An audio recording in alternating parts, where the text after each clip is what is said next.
Bismillahirrahmanirrahim. Assalamualaikum warahmatullahi wabarakatuh. Alhamdulillahirabbil alamin. Wassalatu wassalamu ala asyrofil anbiya wal mursalin wa ala alihi wa sahbihi ajmain. Amma ba'du. Sahabat channel berbagi ilmu yang dirahmati Allah. Menjaga lisan adalah sebuah keharusan yang harus dilakukan oleh setiap muslim. Jika lisan seseorang tidak bisa digunakan dengan semestinya, maka ingat bahwa lisan tersebut bisa lebih tajam daripada pedang. Ada banyak ayat Al-Quran maupun hadis tentang perintah untuk menjaga lisan, baik yang membahas hukumnya ataupun ganjaran bagi yang tidak bisa menjaga lisan. Ma yalfizu min qaulin illa ladaihi raqibun atid. Tiada suatu ucapan pun yang diucapkannya, melainkan ada di dekatnya malaikat pengawas yang selalu hadir. Quran Surah Qaf ayat 18. Di dalam suatu hadis disebutkan bahwa sesungguhnya seorang hamba mengucapkan kalimat tanpa dipikirkan terlebih dahulu, dan karenanya dia terjatuh ke dalam neraka sejauh antara timur dan barat. Hadis riwayat Muslim nomor 2988. Nah, itulah sedikit bahwa di dalam ayat Al-Quran maupun hadis tentang pentingnya untuk menjaga lisan.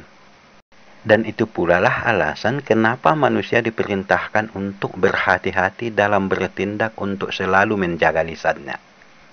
Jika tidak, maka nerakalah menjadi tempatnya untuk menerima azab yang pedih. Sebab setiap perbuatan baik maupun buruk tentu ada balasannya.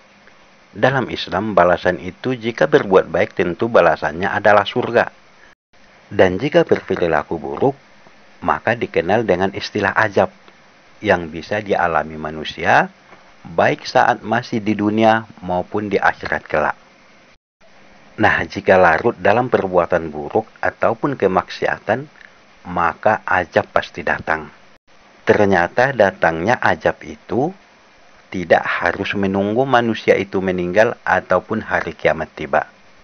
Ada ucapan sebagaimana kata ulama akan cepat mendatangkan azab, karena nilai dosanya sangat besar. Bahkan sebelum orang tersebut tidur pada malam hari, maka azab itu akan segera mendatanginya. Nah, ucapan apakah itu? Berikut ulasannya.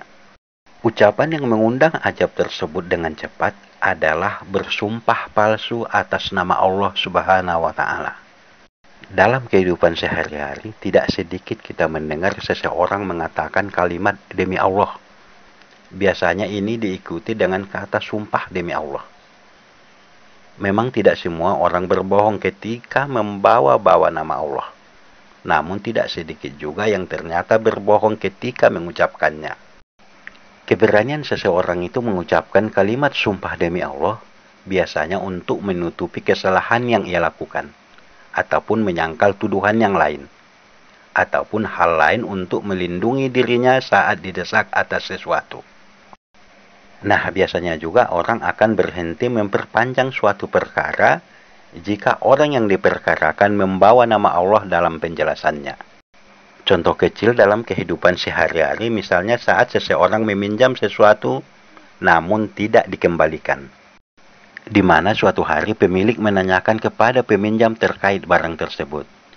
Kemudian si peminjam mengatakan bahwa barang tersebut telah dikembalikannya, walaupun sebenarnya belum. Kemudian untuk meyakinkan pemilik, maka ia akan bersumpah dengan atas nama Allah. Ataupun kadang ada yang mengucapkan, serius aku telah mengembalikannya. Mungkin kamu lupa, sumpah demi Allah aku sudah kembalikan. Nah, mungkin di antara kita pasti pernah mendengar hal-hal demikian ataupun ucapan-ucapan demikian. Maka ketahuilah, jika ternyata ucapan tersebut bohong, maka Allah akan segera mendatangkan azabnya. Bahkan sebelum sampai orang tersebut tidur pada malam hari, maka Allah sudah kirimkan bala tentaranya untuk mengazab orang yang bersumpah palsu tersebut. Rasulullah pernah bersabda terkait tentang ini, di mana Rasulullah mengatakan kepada para sahabatnya, maukah aku kabarkan kepada kalian sebesar-besarnya dosa besar? Sampai Rasulullah mengucapkan hal ini 3 kali. Maka para sahabat menjawab, "Mau ya wahai Rasulullah." Kemudian Rasulullah mengatakan, dosa besar tersebut adalah menyekutukan Allah ataupun syirik, durhaka kepada orang tua, kemudian adalah perkataan palsu. Kemudian Rasulullah menyambung perkataannya, orang yang berdusta atas nama Allah Azza wa Jalla adalah orang yang paling zolim. Dan firman Allah dalam Al-Quran yaitu surah Al-An'am ayat 21 mengatakan, dan siapakah yang lebih zolim daripada orang yang mengada-adakan suatu kebohongan terhadap Allah atau yang mendustakan ayat-ayatnya, sesungguhnya orang-orang zolim itu tidak akan beruntung. Nah, sahabat channel berbagi ilmu yang dirahmati Allah. Di sini Allah secara jelas mengatakan bahwa jika orang yang zolim itu berdusta atas nama Allah, tidak akan mendapat keberuntungan. Perilaku manusia yang kerap kali berbuat maksiat, cukuplah menjadi alasan bagi Allah untuk menurunkan murkanya. Namun ada hal yang menahan Allah untuk mengajab hamba-hambanya. Apakah itu? Adalah istighfar, ataupun ucapan permohonan ampun. Untuk itu, wahai saudara-saudaraku, perbanyaklah istighfar ataupun mohon ampun kepada Allah. Sebab dengan memperbanyak istighfar, maka ajab Allah akan tertahan untuk datang kepada kita. Sebagaimana firman Allah dalam surah Al-Anfal ayat 33 yang artinya, dan Allah sekali-kali tidak akan mengazab mereka, sedang kamu berada di antara mereka. Dan tidak pula Allah akan mengazab mereka, sedang mereka meminta ampun. Dan sebagaimana sabda Rasulullah, Allah telah menurunkan kepadaku 2 pengaman atau penyelamat bagi umat dari azab dan bencana, yaitu keberadaanku dan istighfar. Maka ketika aku telah tiada, masih tersisa 1 pengaman hingga hari kiamat, yaitu istighfar. Nah, bahkan Ibnu Abbas pernah menuturkan bahwa ungkapan istighfar, meskipun keluar dari pelaku maksiat, maka akan dapat mencegah dari beberapa kejahatan dan bahaya. Dalam sebuah hadis qudsi, yang mana artinya mengatakan, demi keagungan dan kebesaranku, sesungguhnya aku hendak menimpakan azab kepada penduduk bumi.